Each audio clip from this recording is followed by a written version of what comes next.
Sino po naniniwala isang araw, alaala na lang ang payo ng mga magulang mo sa'yo?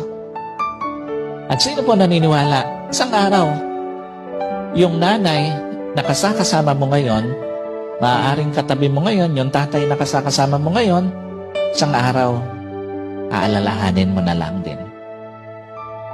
Hindi kayo forever na magkasama. Kaya nga, lahat ng magulang hanggat kasama pa yung anak, gagawin ng lahat. Ipapayo lahat ng mabuti, paaalalahanan ng anak kasi alam niya, isang araw, iiwan niya yung kanyang mga anak.